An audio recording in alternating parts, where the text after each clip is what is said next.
Welcome back to What You'll Learn. My name is Adam Ashton. And my name is Adam Jones. Today we are reviewing The 1 Minute Manager by Ken Blanchard and Spencer Johnson. Increase productivity, profits, and your own prosperity. Obviously, as a manager, this is all about managing people. If you are a manager, this is an absolute must listen. If you have a manager or you aspire to be a manager, definitely must listen. Or if none of those apply to you, it can be about managing yourself, managing your relationships in some sense. So the book is in the form of the allegory of a 1 minute manager, and through story, it's a compilation of some of the biggest lessons in management theory. The book begins with the story of one gentleman who was on the search to find the most competent manager that he could possibly find.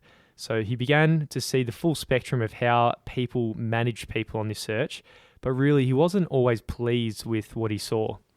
Yeah, he wanted to work for an effective manager, and then he wanted to become an effective manager himself.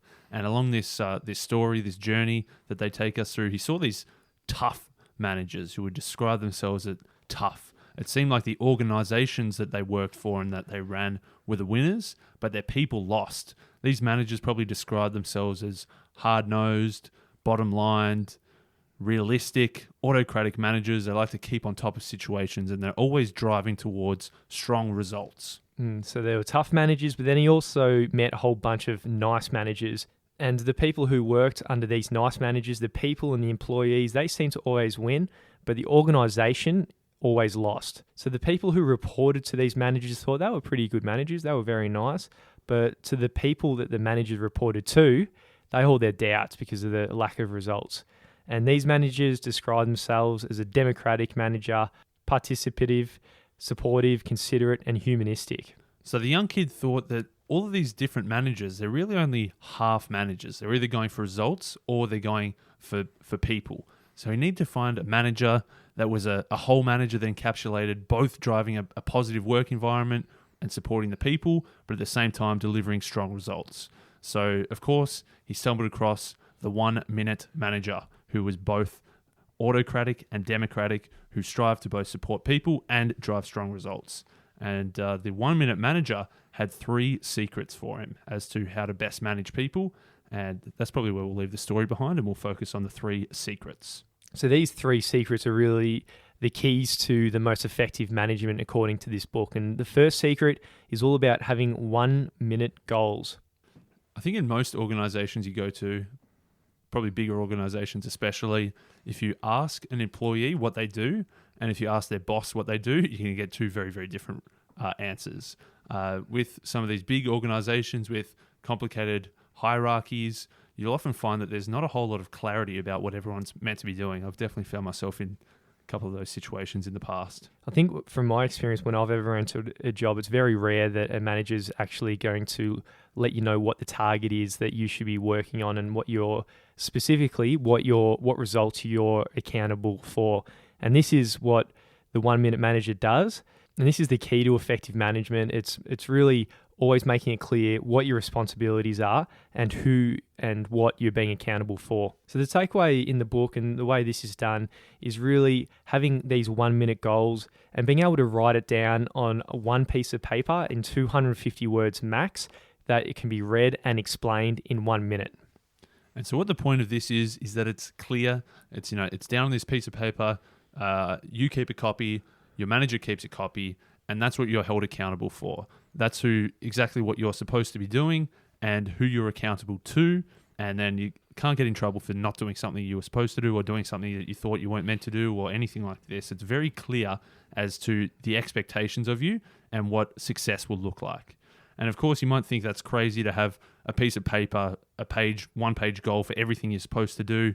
Yes, that would be crazy. The 1 minute manager, it's an 80-20 thing. 20% of the goals will make up 80% of your results. So it's really only having sort of the top 3 to 5 key things that you're supposed to be doing. You're not going to have a full book worth of stuff. It's 3 to 5 goals, like a paragraph or less, that you can just read in 1 minute, and you can both be on the same page about exactly what you're supposed to be doing. And obviously it's leaving a lot of autonomy down to the person who's writing their own goals. And from a manager's point of view, this is why it's only taking 1 minute and it's really efficient in terms of time. The manager's happy, but so is the employee. So why does this work? We've all seen unmotivated people at work. Say, your Monday to Friday, you're walking past the desk and they're sitting down, they're slouching their desk, and you can tell they're low energy and not motivated at all. But on the other hand, you've never seen someone unmotivated outside of work. If you go to the bowling ring on a Friday night, there's no one sitting down there in that same kind of energy. They're always up and about and they're extremely happy, and all of a sudden they've got all the energy in the world.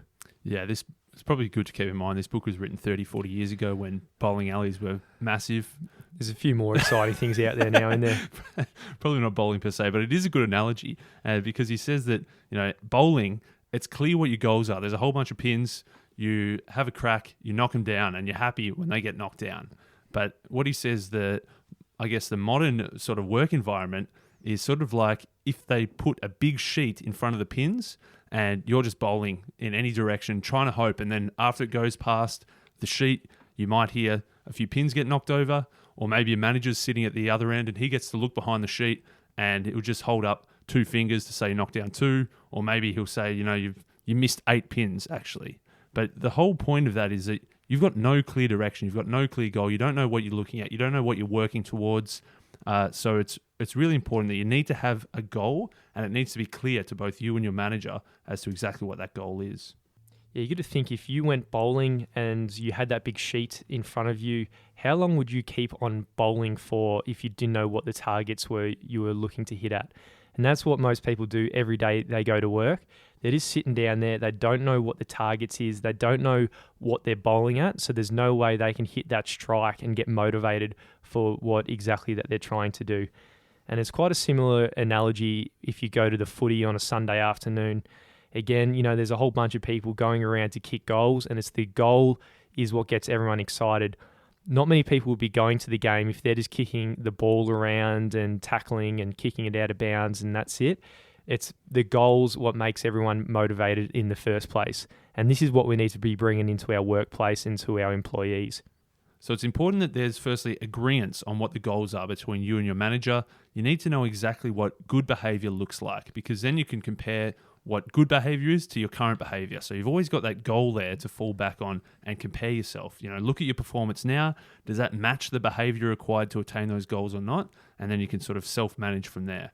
And I think that's a big important part of this, is that at the very start of working with a 1-minute manager, is that these goals are made very collaboratively.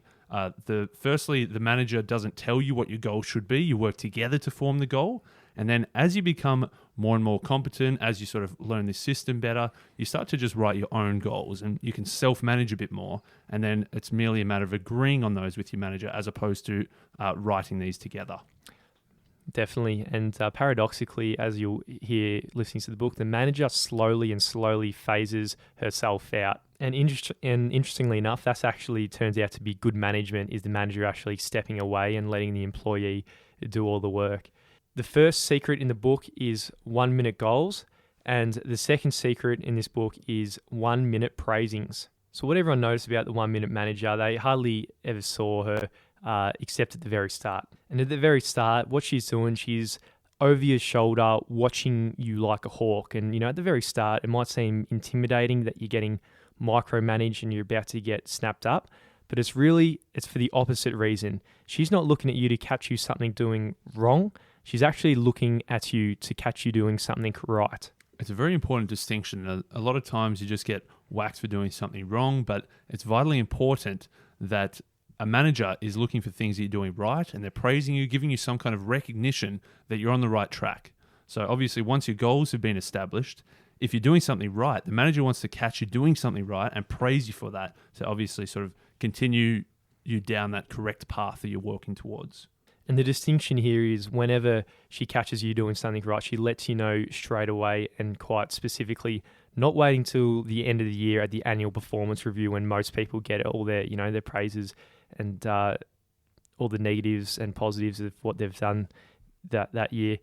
I think what most people experience, which is very opposite to the 1-minute manager here, is what Ken calls the leave it alone zap style. So this is when someone is hired and they're new one on board and they're taken around to go and meet everybody, and they're not goals not set with them. And then they kind of just like let them by themselves and leave them alone doing their work. And what they'll do is, as soon as they see them doing something wrong, then they'll just give them a quick zap and let them know that they've done something wrong. A little bit of pain, hoping that that will get them on track. Yeah, it's a very poor way to manage, isn't it? Just say, go off and do this, and they just leave them, and then the only time you hear from them is if you stuff something up, they come and give you a zap. Obviously, this is a much better way to do it because it becomes a lot clearer, and then you understand the things you're doing right, so you can keep doing more of those things. An important part about, I guess, the structure of delivering a 1 minute praising is that you've got to be upfront. As you said, it has to be pretty immediate. You're not waiting till the half annual review. And importantly, it has to be something very specific about what they've done. You can't just say, oh, you've been doing great work. It has to be something specific that they've done. And then saying like, relating that to either how it makes the manager feel or how it's helping the organization. And then the important part is you sort of pause and just let that sit for a couple of seconds. So you've told them specifically what they've done close to immediately after they've done it and the implications of that behavior. And then you let them sit on that and let them feel it for a bit. Yeah, they're a big fan of the pause, be a bit of information, then a bit of an awkward pause to let everything sink in, which is kind of interesting. Man, I tried to, I've unofficially had a few people that I've been managing recently. Yep. And have you done a few pauses? I tried to give it's actually very uncomfortable to give a 1 minute praising in this style, to like, not just say, oh, good job, but to actually give a specific thing and relating that to something a bit deeper and then giving a pause. So you actually did it? After I read this, they'll probably, if they're listening, they'll know now that I was reading this book and I was trying it out on them. They're probably telling their mates at the pub, my manager's so weird. He just gives me information, then just pauses, looking at me oddly in the eye. It's I don't know if it's just like a blokey thing or a young thing. It was just like, it's pretty uncomfortable to have like some kind of emotional sort of, this made me feel good by you helping me out. Well, that's probably why it works and why it's so valuable is because it's so scarce and so rare. So this is why the book's so good. And there's pretty decent research to back this up and why these 1 minute praisings actually work. And there's always seems to be studies about pigeons in our books and lately, but the pigeons obviously have some kind of neurochemistry somewhat similar to us, so we'll trust it. I think it's probably easy to just test out a pigeon, and if things go wrong, then it's probably not a big loss. Maybe we'll trap a pigeon and we'll test all these book themes on it and see what happens. In this one specifically, like they said that they put was this a real one or was this just a made up? No, this is a real pigeon. Okay, so they put a pigeon in this sort of cage, and what's meant to happen is that the pigeon is meant to go over and push a lever and then they get fed. And in the case of this, obviously the pigeon, as soon as they get put in the box, they've got no bloody idea what they're supposed to be doing. And so they're saying that they're praising the pigeon in the first example by any sort of progress they make towards doing the right actions. So, the pigeon going from just sitting in the corner to pushing this lever in the back corner in the right foot, that's a big gap between those two things. So it's these really tiny mini goals along the way. So they might put a red line across halfway through in the pen, and every time the pigeon crosses, they'll feed it. And then they'll do it a bit closer and closer and closer to the very corner. And then finally, when there's this little lever and it actually hits that, then it gets fed again. So over time, with these praising, so to speak, of feeding the pigeon, it can do some pretty complex goals. Yeah, they also relate it to like a child that you've got who's just learning to walk. They stand up. If you expect them to get up and walk across the room on the first go and then you abuse them if they didn't do it, the kid's probably never going to try and walk again. But, at first it just stands up and it probably wobbles around a little bit and then it falls down and you're praising them, you're all over them saying, it's amazing. You call the grandparents to come over and look at the kid, come and stand up and wobble and fall over.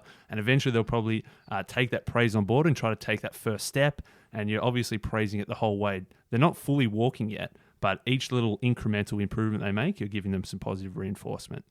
So this is where it links also to the first secret about 1 minute goals. So we need to be specific about what the goal is and what success looks like. And then as the person is trudging and fumbling along the way, like anyone does when they're inexperienced, you need to find that small line in the pen where they're trying to do something right and it's approximate. And as soon as you catch them doing something like that, then you get down and weird and awkward and you give them the 1 minute praising. Man, another weird... I read the new 1 minute manager, which is like 30 years later they'd updated it. And I'm seeing in your notes, you're saying that there's a lot about touching people. Like shake hands, or after the praising, then you touch them. Mate, they've removed that from the new book. I think they've changed with the times here. And you got to be careful with the touching. Yeah, along with the awkward silence. It was the awkward touch in the old one. That just wouldn't work today. If you had let that one go, yeah. if you had your employee of the opposite sex or something, and then you gave them a touch with awkward silence, I think that would be, filing a lawsuit. You've got to be very careful about that. And it's obviously important to give praise and let them feel valued, but maybe don't follow the letter of the law from the 1970s 1 minute manager as well. Yeah. Another way that they sort of moved with the times of the updated new 1 minute manager 30 years after the first one, they used to call it a 1 minute reprimand, which was about, the bit of a top-down management style where if someone did something wrong, you tell them off and reprimand them. But now it's more a 1 minute redirect. So that's what we're doing now. After the praising, the third secret is the 1 minute redirect. And that's if someone doesn't do something exactly right, we just give them a little redirect. So if you're doing something wrong, she doesn't leave you to get off the hook like at the very start. At the very start, there were managers who put people before results. That's not what the 1 minute manager does. What she'll do is she'll give you this 1 minute redirect. So in a similar vein to the praising, when you do something wrong, what she'll do is she'll look at you straight in the eye and tell you exactly what you did wrong. She'll let you know how she feels, angry, annoyed, frustrated, or whatever she might be feeling. And then again, a little bit of a pause, an awkward pause, just to let them feel the pain of the moment. But then after they've let a bit of that pain settle in, what she'll do, she'll let you know that she's on your side. She won't attack them as a person, just the behavior, and then remind the employee how valuable they are to the organization. So, a bit of a shit sandwich. So a nice something nice is to cap off the reprimand. Man, I haven't progressed to the reprimand yet. I don't think I've got that in me just yet, but I'll gradually build up to it. But it's very similar in that you have to be very clear, very specific, very immediate, and then again relating that back to some kind of feeling or some greater outcome, as opposed to just reprimanding that one instantaneous thing. And of course, that pause, the awkward pause, to just let it sit in that uncomfortableness. And then, of course, you're saying that you're on their side. And what you need to do here is redirect them. So say, look, this is what you did this time.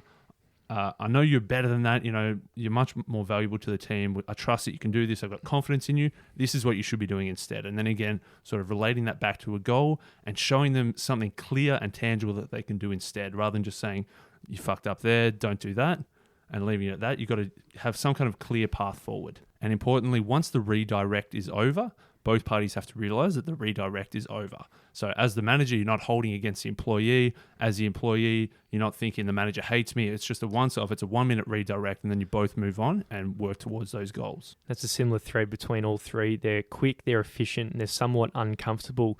But after the minute's done, it's the most effective action that's already been taken away, and then the employee's in the best position to, have success at the next crack. So as we wrap up the book now, obviously it's a very short book, but I think the message is really phenomenal. And this style of management is almost entirely lacking to what I've experienced, what you've experienced, and most people out there. So if you're someone and you're not enjoying your managers, what they're doing in their style, maybe just go out and just get this, buy this book and just leave it on their desk on the Monday morning. It's a ballsy move. Wouldn't be the worst move, but yeah, if you think about it, like most people in most big organizations, especially at the start of their career, you're stepping up. You don't really know what you're supposed to be doing. You don't really know if you've done something right. You're probably going to know very quickly if you did something wrong, but you're not going to know how to fix that. And it's real mess. And it's probably going to be held until once or twice a year. You have some kind of performance review where they tell you everything you did wrong. But there's really no real management involved in that. So this is obviously a better approach. It's more regular. It's short and simple. It doesn't have to be some kind of massive 1 hour review. It's just a 1 minute thing where you can both be on the same page and both move on. And I think it's a pretty good way to operate. So we've got 1 minute goals, writing down your goals in 250 words less that you can be explained in 1 minute. And you're meeting with your manager once a week to go through what your 1 minute goals are. And at the very start, the manager's going to find what you're doing approximately right with 1 minute praisings. And then conversely, also what you're doing wrong with the 1 minute redirect. And that's the 1 minute manager. That's how she operates. She's a weapon and a style of management that we can all learn from.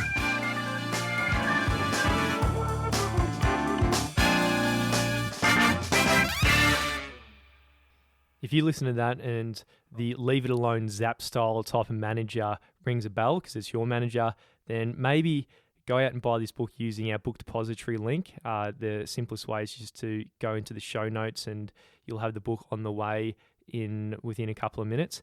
And then as soon as it comes, maybe just leave it on your boss's desk so she might learn a few lessons.